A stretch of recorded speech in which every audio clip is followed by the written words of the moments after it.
Okay, ito naman po ang part 2 ng ating Q&A sa mga nagtatanong kung magkano daw po ang de-asking machine, kung mag-import or bibilhin dito sa Pilipinas. Depende po sa inyong location kung saan ninyo gustong dalhin ang machine. Kung sa Pilipinas dadalhin, malamang ay bababa ang cargo sa Manila Port. At more or less, dahil nagbago ang mga pricing sa shipping dahil sa crisis, more or less siguro ngayon, yung latest, aabot yan ng mga $2,300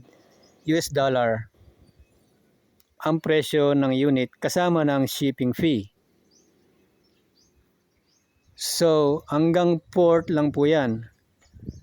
Para mailabas ang cargo sa customs, kailangan nyo ng customs broker at tax and duties.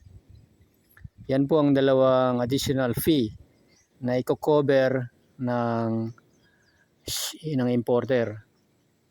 Sa kaso namin, kami ay gumastos para sa application ng importation fee.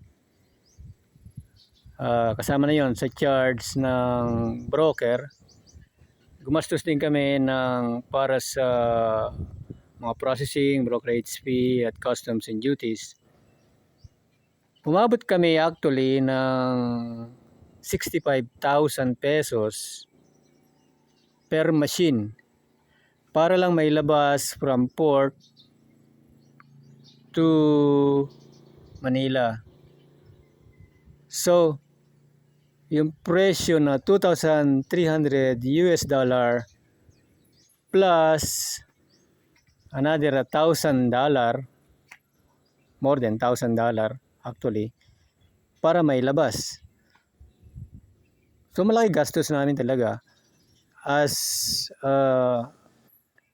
initial cost dun sa unang importation namin.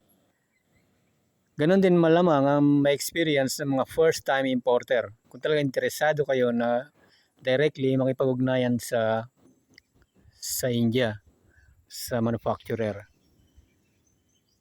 Kung meron kayong kilala na agency or NGO or cooperative or pwede yung kamag-anak na customs broker, mas makakatulong sila at mapababa pa yung presyo.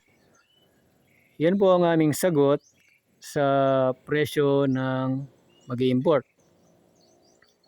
Kung kayo naman ang directly pupunta sa amin at interesado dito sa mga spare units na available dito sa amin, willing din kami i-share sa inyo at siguro i-consider namin na ibenta kung makapunta kayo dito sa Cagayan at pwede nyo nang pick upin yung mga available units namin na spare.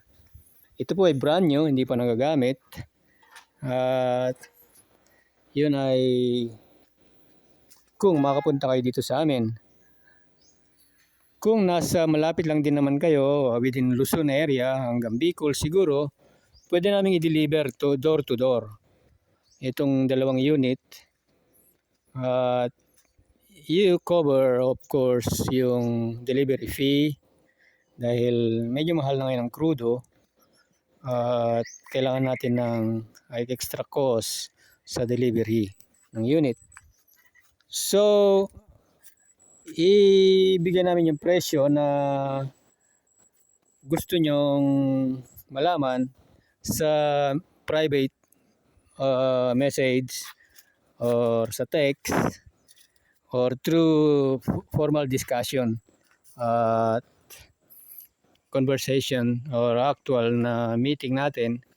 Ibibigay namin yung actual na presyo ng unit na nandito sa amin.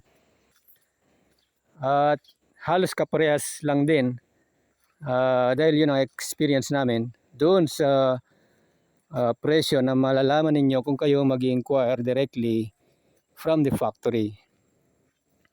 So in comparison, ibibigay kong presyo yung 2,300